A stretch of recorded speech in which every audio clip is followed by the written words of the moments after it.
स्वस्थ भारत के आज के अंक में आप सभी का बहुत बहुत स्वागत है। नमस्कार। आजकल की भाग दौड़ की जिंदगी में जब हमारी दिनचर्या सही नहीं होती है, खान पान सही नहीं होता है, हमारी नींद सही नहीं होती है, पर्याप्त नहीं होती है, ऐसे में कई बीमारियों को हम आमंत्रण देते हैं। और उन्हीं में से एक बीमारी की हम बात करें जो आजकल हर दूसरे तीसरे व्यक्ति में पाया जाने लगा है, वो है डायबिटीज़, यानी जिसे हम हिंदी में मधुमेह रोग कहते हैं। तो आज हम इसी विषय पर बातचीत करेंगे और आपको बता दें कि आज विशेषज्ञ के रूप में हमने अपने स्टूडियो में आमंत्रित किया है सुप्रसिद्ध डॉक्टर हैं डॉक्टर संजय कुमार सिंह, जो कि प्रोफेसर के रूप में कार्यरत हैं एम्स रांची में मेडिसिन विभाग में। तो सर, आपका बहुत बहुत स्वागत है हमारे कार्यक्रम में। नमस्कार सर, जैसा कि मैंने शुरू में ही कहा कि आजकल जो हर दूसरे तीसरे व्यक्ति में जो परेशानी, जो समस्या दिख रही है, जो बीमारी दिख रही है, वो मधुमेह की है। तो ये ऐसा क्यों है? मतलब सबसे पहले आपसे हम ये जानना चाहेंगे। जैसे आपने अभी इंट्रोडक्शन में कहा कि ये खान पान ये सब के कारण बीमारियां हो रही हैं, उसको हम लोग मेटाबॉलिक डिजीज कहते हैं। और मेटाबॉलिक डिजीज का एक ये है मधुमेह, जिसे डायबिटीज कहते हैं। और ये डायबिटीज दो तरह का होता है। एक होता है जो ऑटो इम्यून कारण, मतलब किसी बीमारी कारण शरीर में जो ऑटो इम्यून कहते हैं, इम्यून सिस्टम के कारण डिजीज पैदा होता है, वो हुआ टाइप 1 डायबिटीज। अच्छा। और दूसरा हुआ जो जिसके बारे में अभी आपने चर्चा की मेटाबॉलिक, वो है टाइप 2 डायबिटीज। ये टाइप 2 डायबिटीज चूंकि जैसे जिससे हम लोगों का पृथ्वी का उम्र बढ़ते जा रहा है, पॉपुलेशन बढ़ते जा रहा है, लोगों में चिंता, कम फिजिकल एक्टिविटी, पर्टिकुलरली अपने देश में फिजिकल एक्टिविटी लोगों में बहुत कम हो गई है और चिंताएं बढ़ती जा रही हैं। ये दो प्रमुख कारणों की वजह से मधुमेह की जो टाइप 2 डायबिटीज है उसकी संख्या बढ़ती जा रही है। जी। तो बहुत ही महत्वपूर्ण कारण पर आपने प्रकाश डाला है सर। जो खान पान दिनचर्या के साथ साथ जो आजकल जो टेंशन हम पाल रहे हैं, जो चिंता हो रही है, कम समय में अधिक पाने की होड़ सी मची हुई है, ऐसे में जो है वो लोग जो बहुत कम उम्र में ही डायबिटीज के शिकार हो रहे हैं। आपसे जानना चाहेंगे कि ये जो डायबिटीज है, इसमें क्या होता है? शरीर के किस अंग में कमी होती है या बढ़त होती है? दरअसल ये जो बीमारी है, ये डायबिटीज, इसमें इंसुलिन की कमी होने के कारण होता है। जो मैंने बताया दो तरह का है। टाइप 1 में एब्सोल्यूट डेफिशिएंसी होता है, बहुत ही कमी हो जाती है। ये जो टाइप 2 है, जो मेटाबॉलिक डिजीज का पार्ट है, इसमें एब्सोल्यूट तो होता है तो एकदम लाइफ के अंत में, लेकिन शुरू में रिलेटिव डेफिशिएंसी होती है। मतलब ऐसे कम है लेकिन जितना होना चाहिए उससे कम रहता है। एब्सोल्यूट एकदम कम नहीं होता है, कम रहता है, लेकिन जितना उनको जरूरत है उससे कम सेक्रीशन पर डे होता है। और इसका सबसे बड़ा कारण है मैंने जैसा बताया, इंसुलिन का रेजिस्टेंस होता है। ऐसा कि इंसुलिन शरीर से निकलता है ज्यादा, लेकिन वो काम नहीं कर पाता है। वो काम नहीं होने के कारण इंसुलिन का एक्शन नहीं हो पाता है। इंसुलिन का एक्शन है, काम है कि ब्लड हम लोग जो खाते हैं, जो बनता है शरीर में कार्बोहाइड्रेट, वो अंत में ग्लूकोज में बदलता है। लीवर उसे ग्लूकोज में या बदल देता है। ग्लूकोज से वो ब्लड में, खून में आता है, रक्त में। और उसके बाद इंसुलिन का काम है, खून तो पूरे शरीर में प्रवाह हो रहा है, तो जहां जरूरत है उसको सेल के अंदर इकाई, कोशिका कहलाता है इकाई, शरीर का जो पूरा पार्ट है उसका जो इकाई है उसको कोशिका इंग्लिश में सेल्स कहते हैं, उसके अंदर वो ले जाने में मदद करता है ताकि सेल को एनर्जी मिले।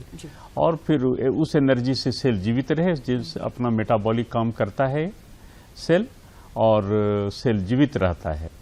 अगर इंसुलिन की कमी होती है या है भी ज्यादा, लेकिन वो काम नहीं करता, इफेक्टिव नहीं हो पाता है और ग्लूकोज को अंदर ले जाने में मदद नहीं पहुंचा पाता है, तो वो काम, ग्लूकोज शरीर में है ज्यादा, ब्लड में ही रह जाता है और कोशिकाओं के अंदर नहीं जा पाता है। तो कोशिका का फंक्शन कम होते होते कोशिकाएं विलुप्त होती जाती हैं और शरीर में ग्लूकोज बढ़ा ही रहता है, इसलिए कि वो कोशिकाओं के अंदर गया नहीं। कोशिकाओं के अंदर ब्लड शुगर गया नहीं तो कोशिकाएं कम काम करते करते शक्ति विहीन होकर अंत में छिन्न हो जाती है। जी जी बिल्कुल, इसीलिए फिर लास्ट में धीरे धीरे आगे चलकर कई सारे इसके जो कॉम्प्लिकेशंस हैं, जो जटिलताएं हैं मधुमेह रोग की, वो बढ़ती जाती है। तो ये जो इंसुलिन का कम सिक्रेशन होना या इंसुलिन का इफेक्टिव नहीं होना, ये कुछ खास अंग को प्रभावित करता है?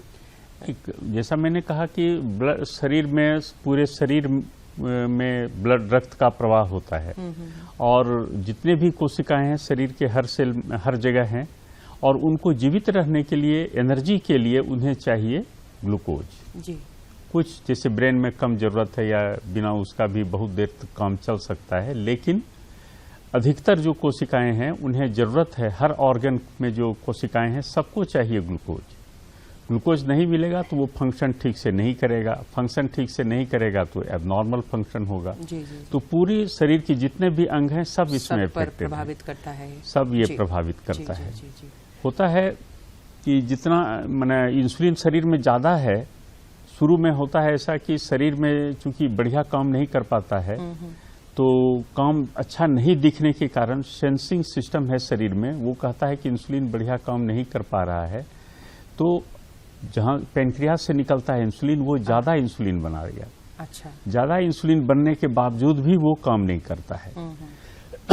इंसुलिन जो ज्यादा बनाते बनाते वो थक के पेनक्रियाज भी निष्क्रिय होते जाता है, और जहां से पेनक्रियाज का बीटा सेल कहलाता है, वहां से उसकी मात्रा कम होते जाती है, और अंत में जब 50% से ज्यादा मात्रा कम होती है तब लोगों का ब्लड शुगर बढ़ना शुरू हो जाता है। जी।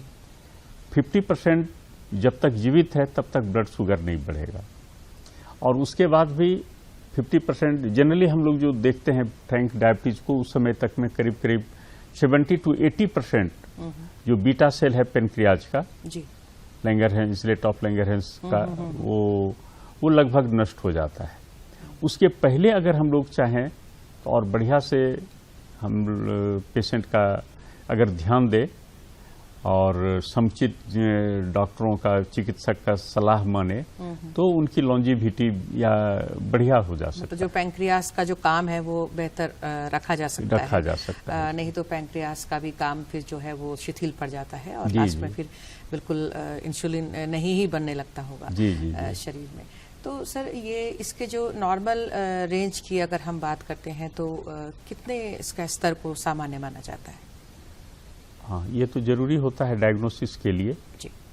तो जनरली हम लोग मानते हैं ब्लड शुगर खाली पेट में, मतलब 8 to 10 आवर्स फास्टिंग के बाद, हाँ, उसका ब्लड शुगर 125 125 से कम रहे तो उसको डायबिटिक नहीं कहते हैं, 125 से ज्यादा हो तो उसको डायबिटीज कहते हैं। फास्टिंग?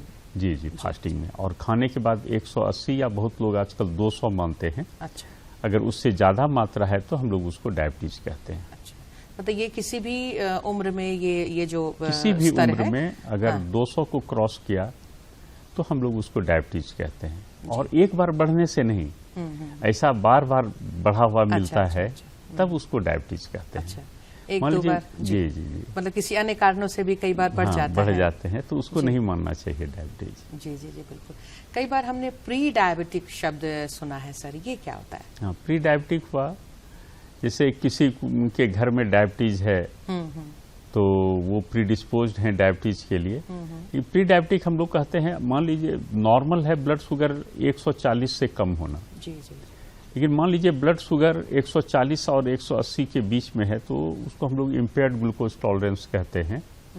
पेशेंट का को सही ढंग से शरीर नहीं कर पा रहा है, लेकिन पूरी तरह भी डायबिटीज नहीं हुआ है।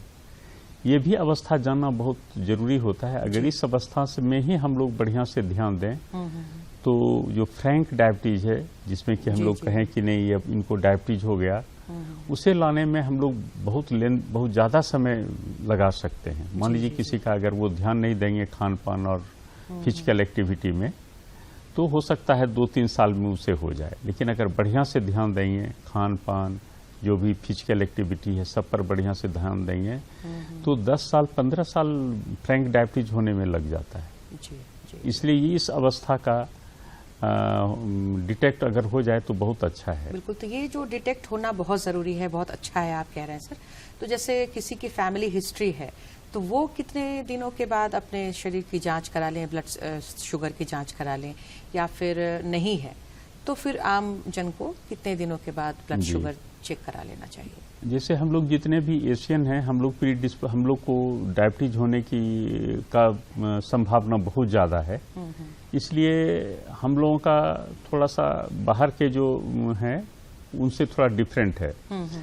तो जितने भी एशियन हैं, फैमिली में डायबिटीज है नहीं है, 40 के बाद हर साल शुगर टेस्ट साल में एक बार खाली पेट में खाने के बाद कराना चाहिए। अच्छा, खाने के बाद एट रैंडम भी मतलब कभी भी कराया जा सकता है? हाँ, एट रैंडम कराते हैं तो वो है, वो भी करा सकते हैं। वो 200 से ज्यादा हो तो हम लोग डायबिटीज कहेंगे जी। लेकिन होना क्या चाहिए ना, कुछ लोगों का फास्टिंग ज्यादा रहता है, पीपी नॉर्मल रहता, कम रहता है। नॉर्मल तो जनरली नहीं देखते हैं, लेकिन कम रहता है, तो उसके लिए जरूरी है फास्टिंग पीपी दोनों कराएं। जितने भी एशियन हैं उसको 40 के बाद, कुछ लोगों का कहना है 40 के बाद हर 3 साल में कराएं और 50 के बाद एवरी ईयर कराएं। लेकिन मेरे समझ से होना चाहिए 40 के बाद हर साल हम लोगों के यहाँ होना चाहिए फास्टिंग पीपी। लेकिन आजकल तो 18-20 साल में देख रहे हैं कि निकल जा रहा है ये टाइप 2 डायबिटीज मेटाबॉलिक वाला। तो बीएमआई अगर ज्यादा है, बीएमआई अगर 23.5 से ज्यादा है, ऐसे भी व्यक्ति को साल में एक बार ब्लड शुगर फास्टिंग पीपी कराना चाहिए। या अन्य कोई मेटाबॉलिक डिजीज है, जैसे मान लीजिए कोई थायराइड का दवा खा रहा है, उनको भी साल में एक बार कराना चाहिए। किसी को हाइपरटेंशन है, वो भी मेटाबॉलिक डिजीज है। ओबेसिटी, हाइपरटेंशन, थायराइड डिजीज इत्यादि अगर हों, बीमारियां ऐसी हों, तो उनको साल में एक बार ब्लड शुगर कराना चाहिए। बिल्कुल, तो ये जो जांच है वो अगर नियमित रूप से कराया जाए तो कई बार इस तरह की जटिलताओं से हम बच सकते हैं, या फिर अर्ली स्टेज में पता चल जाए। जी, तो हम लोग को वो फ्रैंक डायबिटीज को हम लोग डिले कर सकते हैं। अगर पहले वाला स्टेज में पता चले तो फ्रैंक डायबिटीज में होने में हम लोग डिले कर सकते हैं, और जो अंग का निष्क्रियता बढ़ती है उसको हम लोग रोक सकते हैं। जी बिल्कुल। तो ये कई बार लोग जांच नहीं कराते हैं, तो वैसे में लक्षण से कुछ पता लगाया जा सकता है क्या? लक्षण तो बहुत कम लोगों में मिलता है। अच्छा। लेकिन बहुत लोग तो प्रेजेंट करते हैं कि किडनी फेलियर हो गया, देखते हैं तो शुगर है बढ़ा हुआ लेकिन बहुत ज़्यादा नहीं बढ़ा हुआ है। जैसे किडनी खराब होने पर शुगर बहुत ज़्यादा नहीं बढ़ पाता है, इसलिए कि शरीर में जो भी इंसुलिन है वो बाहर पेशाब से बाहर नहीं जा पा रहा है, तो उनका उतना नहीं बढ़ता है। तो बहुत लोगों को हार्ट अटैक के दरमियान पता चलता है कि इनको शुगर की भी बीमारियां हैं, तो वो तो अलग हुआ, ऑर्गन डैमेज के कारण पता चलता है। लेकिन केवल डायबिटीज के कारण अधिकतर लोग हम लोगों के पास आते हैं कि शरीर का वजन नहीं बढ़ रहा है, रादर शरीर खराब होते जा रहा है, शरीर का वजन कम होते जा रहा है। दूसरा है कि प्यास बहुत लगती है। तीसरा, लोग कहते हैं कि पेशाब बहुत जाना पड़ता है, लेकिन पेशाब में जलन नहीं है, लेकिन पेशाब बहुत बार जाना पड़ता है। और कुछ लोग कहते हैं कि पसीना बहुत आता है, खाना खाते हैं तो ऐसे नॉर्मली भी ये होता है, लेकिन कोई ओबीज व्यक्ति हो उसमें ये बहुत कॉमन है, और पसीना आना, और ओबीज व्यक्ति में डायबिटीज भी बहुत कॉमन है। इसलिए ये भी एक सिम्टम, लेकिन बहुत लोग आते हैं और डायबिटीज करने पर डायबिटीज निकलता है। जी, मतलब इस तरह के लक्षण पर भी ध्यान देना बहुत जरूरी है। जी, और इस तरह का लक्षण आए तो इंतजार तो बिल्कुल नहीं करना है, फौरन जाकर अपना जो खून की जांच जो है वो करा लेनी चाहिए। जी। तो ये एक बार जब डायबिटीज सर पता चल जाता है तो फिर क्या ये ठीक होने वाली समस्या है, या दवाओं पर ही फिर निर्भरता इसकी बढ़ जाती है? दवा भी एक पार्ट है, लेकिन सबसे बड़ा पार्ट है फिजिकल एक्टिविटी। फिजिकल एक्टिविटी सबसे बड़ा पार्ट है। वो तो जीवन भर, जिनको नहीं है डायबिटीज उनको भी रहना चाहिए एक्टिव, कि उन्हें डायबिटीज नहीं हो। और जिनको डायबिटीज है उनको तो करना ही है, नहीं तो डायबिटीज का कॉम्प्लिकेशन बढ़ेगा। इसलिए फिजिकल एक्टिविटी सबसे जरूरी चीज है। सेकेंड चीज है कि दवा दें या न दें। ये आजकल तो इतनी अच्छी दवाइयाँ आ गए हैं जिससे शरीर पर बहुत अच्छा प्रभाव पड़ता है, इसलिए आजकल की जो नई दवाइयाँ हैं उनको लेना चाहिए। जी। ऐसे दवा खाने से डायबिटीज का तो प्रिवेंशन होता ही है, अदर ऑर्गन डैमेज का भी प्रिवेंशन होता है। जी। जैसे खून की डायबिटीज में शुगर बढ़ने से, ग्लूकोज की मात्रा बढ़ने से खून की नलियों पर बुरा प्रभाव पड़ता है। जी। और आजकल ऐसी दवाइयाँ आ गई हैं जो खून की नलियों पर इस दुष्प्रभाव को रोकता है। तो डायबिटीज अगर मान लीजिए पूरा डायबिटीज नहीं हुआ है तब भी उसे ले सकते हैं, जी। और अगर डायबिटीज हो गया है तब भी ले सकते हैं। बहुत लोग को हार्ट डिजीज है, खून की नलियां अफेक्टेड हैं, जी। नहीं है डायबिटीज, फिर भी वैसे कंडीशन में हम लोग देते हैं उन दवाइयों को। तो उस तरह की जो दवाइयां हैं वो अगर डायबिटिक होने वाला है तो उस प्री डायबिटिक को भी लेना चाहिए। अच्छा जी, मतलब प्री डायबिटिक को भी लेना चाहिए। ये जो आजकल की आधुनिक दवाइयां हैं जी, वो जी। और जो हमारे जो अन्य अंगों पर जो इसका बुरा असर पड़ता है उसे ये दवाइयां रोक रही है आजकल। जी। जी जी। तो ये मतलब आजकल के दवाइयों में जो पहले साइड इफेक्ट से लोग डरते हैं उसका खतरा जो है वो बहुत कम हो जाता है। जी जी। साइड इफेक्ट तो दवाइयों का जैसे हर काम का हर होता है उसी तरह साइड इफेक्ट तो होगा ही, चाहे आज की दवाइयाँ हो चाहे कभी की दवाइयाँ हो। साइड इफेक्ट अलग चीज़ है, टॉक्सिसिटी नहीं के बराबर है। जी जी जी। टॉक्सिक नहीं है। साइड इफेक्ट हुआ जैसे मान लीजिए आप डायबिटीज के लिए आपको कहा गया कि आप जाइए 1 घंटा 1.5 घंटा फिजिकल एक्टिविटी पर ध्यान दीजिए, घूमिए, तो साइड इफेक्ट हुआ कि उतना देर आप घर में न रहे ना आप ऑफिस में रहे, जी जी। तो थोड़ा सा इफेक्टेड हुआ। जी जी। तो वो साइड इफेक्ट हुआ। टॉक्सिसिटी उसी तरह अगर दवा आप खाते हैं तो वो तो कुछ करता ही है दवा, तभी तो वो अच्छा करता है, तो उसका साइड इफेक्ट अलग चीज है। साइड इफेक्ट पर ध्यान नहीं देना चाहिए, हाँ टॉक्सिसिटी पर ध्यान देना चाहिए। आजकल जो नई दवाइयां हैं उसमें टॉक्सिसिटी नहीं के बराबर है। जी जी जी। ये एक मतलब इसको हम लोग सेफ मान सकते हैं। जी जी। और साथ साथ में लेकिन आप बार बार सर एक्सरसाइज का जिक्र कर रहे हैं, वो बहुत जरूरी है। वो बहुत कम से कम कितने देर का होना चाहिए? चाहे वॉक, देखिए एक्सरसाइज या सिर्फ वॉक कर सकते हैं या फिर और जी। भी कुछ एक्सरसाइजेस को ला सकते हैं? क्योंकि बहुत लोग मान लीजिए उम्र ज्यादा है, चलने फिरने में असमर्थ होते हैं, उनको क्या करना चाहिए? हाँ, ये तो होता है कि जैसे एक्सरसाइज बहुत ही इम्पोर्टेंट पार्ट है। मेटाबॉलिक डिजीज का 50% कंट्रीब्यूशन है बचाने के लिए या उसका इलाज में 50% कंट्रीब्यूशन है एक्सरसाइज का। जी। अगर एक्सरसाइज नहीं करते हैं तो वो 50% कंट्रीब्यूशन नहीं हो पाता है। 30% कंट्रीब्यूशन है डाइट का और 30% कंट्रीब्यूशन है 20 to 30, उधर भी 20 to 30 है डाइट का और दवाइयों का। तो सबसे बड़ा योगदान तो इसी का है। ये 50 to 60% योगदान है इसका फिजिकल एक्टिविटी। इसको इसलिए दिया गया है कि ये सबसे जरूरी है। मान लीजिए किसी का शुगर कंट्रोल्ड है और वो फिजिकल एक्टिविटी नहीं कर रहा है, और शुगर माइल्डली अनकंट्रोल्ड है और वो फिजिकल एक्टिविटी प्रॉपरली कर रहा है, तो ये ज़्यादा बेनिफिशियल स्टेज में है जो फिजिकल एक्टिविटी कर रहे हैं। उनमें कॉम्प्लिकेशन कम होगी, इसलिए जरूरी है फिजिकल एक्टिविटी। मतलब इसमें किसी भी तरह के एक्टिविटी को हम शामिल कर सकते हैं? जी जी।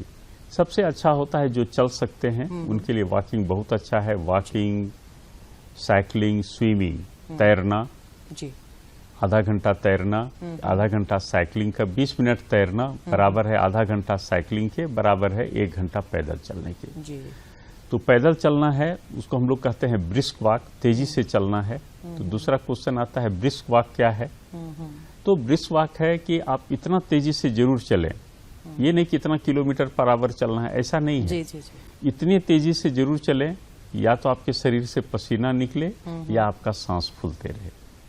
तो पहले धीरे धीरे चलें 10 से 15 मिनट, जब शरीर वार्म अप हो जाए तब 1 घंटा चलें, या तो आपके शरीर से पसीना निकलते रहे या सांस फूलते रहे। फिर कूलिंग डाउन, फिर धीरे धीरे 15 मिनट में करके फिर आप रेस्ट लें। जी। ये तो हुआ चलने। जो नहीं चल सकते हैं, जिनके पैर में ऑस्टियोआर्थराइटिस है या आर्थराइटिस है, उसके कारण नहीं चल पाते हैं, तो वो घर में भी कर सकते हैं। बहुत तरह के व्यायाम हैं, पैर को ऊपर नीचे करना, बैठना लेटना, बैठना लेटना, ये भी बहुत अच्छा एक्सरसाइज है। जी जी जी। और भी फिजियोथेरेपिस्ट आपको बहुत तरह की चीजें बता सकते हैं। बिल्कुल। पैर को ऊपर नीचे करना, बहुत लोग पैर में कुछ वजन रख के करते हैं, उससे पैर में भी अच्छा असर होता है। और पेट कम करना, हम लोग का डायबिटिक जो इंडियन डायबिटिक हैं, एशियन डायबिटिक, उसका वो लोग थिन होते हैं। आर्म मसल्स देखेगा, मसल्स का ग्रोथ ठीक नहीं, लेकिन ये जो ट्रंकल ओबेसिटी है, पेट में जो है इन लोगों का निकला हुआ रहता है, एशियन लोगों का, ये बहुत कॉमन है और ये बहुत इम्पॉर्टेंट चीज है। इसको कम करने से डायबिटीज होने का बहुत ज्यादा उम्मीद रहता है, कम होने का। तो इसके लिए बहुत अच्छा एक्सरसाइज है। जो चल नहीं पाते हैं, बैठे लेटे ये एक्सरसाइज करना बहुत अच्छा है उन लोगों के लिए। जी बिल्कुल। लेट सेक्टल ओबेसिटी को कम करने के लिए, जो कि डायबिटीज के लिए बहुत अच्छा है। तो कहने का मतलब है कि किसी भी तरह का फिजिकल एक्सरसाइज, जो कि एक्टिविटी जो हम किसी को भी सूट करता है, उसे करना चाहिए। कम से कम 1 घंटा कर पाए तो बहुत अच्छा है, नहीं तो धीरे धीरे समय हम शुरू कर सकते हैं। जी। तो कई बार इस तरह के एक्सरसाइज से सर कई बार कंट्रोल में आता है तो लोग दवा छोड़ते हैं, दवा छोड़ने की एक टेंडेंसी रहती है। जी। तो ये सही होता है या नहीं? कुछ लोग कहते हैं कि जब एक्सरसाइज करना शुरू कर दिए और दवा खा रहे थे, शुगर कंट्रोल हो गया तो दवा छोड़ दें। दवा ऐसे नहीं छोड़ना चाहिए, हमेशा चिकित्सक के परामर्श से छोड़ना चाहिए। और दवाइयाँ 2 तरह की होती हैं। एक है जो शुगर को नॉर्मल से कम करता है, जिसमें कि वो स्टिमुलेट करता है, जहाँ से पेनक्रियास के सेल से जहाँ से इंसुलिन निकलता है उसको स्टिमुलेट करता है कि और इंसुलिन सेक्रेट करो। उस तरह की दवाइयों का सबसे पहले उसको बंद किया जाता है। और दूसरी ग्रुप की दवाइयाँ हैं जो बढ़ने से रोकता है, या वो उसका इंसुलिन पर इफेक्ट नहीं है। तो ऐसे दवाइयों को हम लोग कंटिन्यू कर सकते हैं जब तक कि डॉक्टर नहीं बताए। और जनरली डॉक्टर उसे बहुत अंत में कहेंगे बंद करने के लिए। जैसा मैंने बताया अभी कि SGLT2 इनहिबिटर है, एक ग्रुप ऑफ ड्रग है जी। उसके खाने से खून की नलियां, शरीर का हार्ट, सब कुछ अच्छा होता है। तो उस तरह की दवाइयों को एकदम अंत में छोड़ा जाता है जी। हाँ, जब लगे कि नहीं शुगर सब बढ़िया से कंट्रोल्ड है और बिना दवा का भी, वो डॉक्टर अंदाज लगा लेते हैं कि ये बिना दवा का भी कंट्रोल रहेगा, तो खुद डॉक्टर चिकित्सक आपकी जो इस तरह की दवाइयां हैं उसको बंद करेंगे। बिल्कुल। ये तो फिजिकल एक्सरसाइज की बात हो गई, दवाइयों की बात हो गई। इसमें जो हमारा जो खान पान है सर, उसको भी थोड़ा नियंत्रित करना चाहिए। हाँ। तो कैसे इसको कर सकते हैं? ये तो बहुत इम्पोर्टेंट पार्ट है। जितना दवा इम्पोर्टेंट है उतना खाना भी इम्पोर्टेंट है। मैंने कहा ना कि 20 to 30% कंट्रीब्यूशन है डाइट का, 20 to 30% कंट्रीब्यूशन है ड्रग का जी। तो ये दोनों इक्वली इम्पोर्टेंट है, इसलिए खाना के बारे में बहुत बढ़िया से समझना चाहिए जी जी। और 3-4 चीजों पर ध्यान देना चाहिए। एक तो हर आदमी को कितनी बार खाना चाहिए, थोड़ा थोड़ा बार बार खाना चाहिए। तो 6 टाइम्स सबको खाना चाहिए जी जी। चाहे वो डायबिटिक हो या नहीं हो। 3 मील और 3 बड़ा खाना या 3 ब्रेकफास्ट स्नैक्स कहते हैं, छोटा छोटा खाना लेना चाहिए। तो अगर डॉक्टर अलाउ करते हैं, मतलब किडनी फंक्शन ठीक है, तो छोटा छोटा 3 छोटा छोटा खाना हुआ, मतलब कम एनर्जी वाला खाना, ये लेना चाहिए 3 बार और 3 बार, जिसमें कि एनर्जी सिग्निफिकेंट अमाउंट में है, वो लेना चाहिए 3 बार। लेकिन बहुत हम लोग के यहाँ है कि लोग जनरली 3 बार ही खाना खाते हैं, उसमें बहुत ज़्यादा कैलोरी ले लेते हैं जी जी। ऐसा नहीं करना चाहिए, बार बार थोड़ा थोड़ा खाना लें, लो कैलोरी डाइट, तो वो ज़्यादा बेनिफिशियल है। पेनक्रियाज को बहुत स्ट्रेस नहीं पड़ता है और पेनक्रियाज बढ़िया से काम करता है जी जी। अब है क्या, खाने में 4 चीज़ें हैं। एक है प्रोटीन और एक है कार्बोहाइड्रेट, एक है फैट्स और एक है फाइबर जी। तो फाइबर पर पहले लेके चलते हैं। फाइबर बहुत ही इम्पोर्टेंट है। जैसे जैसे उम्र बढ़ता है, शरीर में फाइबर की डाइट बढ़ाना चाहिए। फाइबर खाने से कंस्टिपेशन नहीं होता है, तो ये जो पेट से या आंत से संबंधित जो कैंसर हैं वो भी कम होते हैं और बॉवेल भी ठीक रहता है। इसमें एनर्जी भी बहुत ही कम है। तो इसको ये जो जितना फाइबर है सर, इसको थोड़ा सा जैसे फल है ना, फल में बहुत ज्यादा फाइबर है, हरी सब्जियों में फाइबर बहुत ज्यादा है, सीजनल जो सब्जियां फ्रूट्स हैं इसमें फाइबर बहुत ज्यादा है। दूसरा आता है, हम लोग कार्बोहाइड्रेट बहुत लेते हैं, मिठाई खाते हैं, कुछ भी हो तो लोग कहते हैं कुछ मिठाई खाओ, कुछ भी अच्छा सुनते हैं तो कहते हैं मिठाई खाओ। केक लोग खाते हैं, ये सब अच्छी चीज़ नहीं है। चॉकलेट खाते हैं, मिठाइयाँ खाते हैं, फास्ट फूड खाते हैं, बिस्किट है, ब्रेड है, सब डायबिटोजेनिक है। मतलब ये किसी के लिए भी अच्छा किसी के लिए भी अच्छा नहीं है। अगर आप नहीं है डायबिटीज तो आपको डायबिटीज कराएगा और हार्ट डिजीज कराएगा, इसलिए ब्लड प्रेशर कराएगा। इसलिए बेटर है कि ये सब चीज़ को अवॉइड करें। हाई प्रोटीन डाइट देना चाहिए। हम लोग प्रोटीन बहुत कम लाते हैं, मतलब हम लोग के मतलब नॉट ओनली इंडियन, एशियन, पूरे एशियन में जी। लोग ये बहुत कम लेते हैं। तो उन लोगों को चाहिए प्रोटीन की मात्रा बढ़ा देना। जो वेजिटेरियन है वो वेजिटेरियन सोर्स से, जो एनिमल है वो एनिमल सोर्स का भी यूज करें जी। और फैट भी कम यूज करें। फैट के खाने से शरीर में जो गति है फूड का, पेरिस्टाल्सिस, वो कम हो जाता है। लोगों को कंस्टिपेशन और अदर बीमारियां होती हैं। फैट में एनर्जी सबसे ज़्यादा है, 9 पॉइंट समथिंग किलो कैलोरी है 1 ग्राम में, और इधर कम है। कार्बोहाइड्रेट में उसका 1/3 है। तो हम लोग को ये ध्यान देना चाहिए कि प्रोटीन जितना भी हम लोग खाना खाते हैं उसका 50% से ज़्यादा कार्बोहाइड्रेट से नहीं आना चाहिए। कम से कम 20% प्रोटीन से जरूर आना चाहिए जी। और 30% करीब फैट से आना चाहिए। जी। इसलिए हम जितने भी एशियन हैं, पर्टिकुलरली इंडियन को सबसे ज़्यादा ध्यान दें कि हम लोग के शरीर में डाइट में फाइबर ज़्यादा हो, प्रोटीन की मात्रा हम लोग बढ़ाएं। हम लोग प्रोटीन नहीं के बराबर खाते हैं, कार्बोहाइड्रेट बहुत ज़्यादा लेते हैं, उसकी मात्रा कम से कम करें, फैट भी कम खाएं। बिल्कुल, बहुत ही अच्छा संदेश सर आपने दिया है। चाहे वो हमारे पूरे जीवन शैली की बात हो, खान पान की बात हो, एक्सरसाइज की बात हो, तो हम उम्मीद करते हैं कि लोग इनका पालन करेंगे और अपने आप को, अपने परिवार को डायबिटीज से मुक्त रखेंगे। तो सर आप आए, आपने बहुत अच्छी जानकारी दी, आपने कीमती वक्त दिया है, आपका बहुत बहुत धन्यवाद। नमस्कार। और आप सभी दर्शकों को भी बहुत बहुत धन्यवाद। नमस्कार। जहर।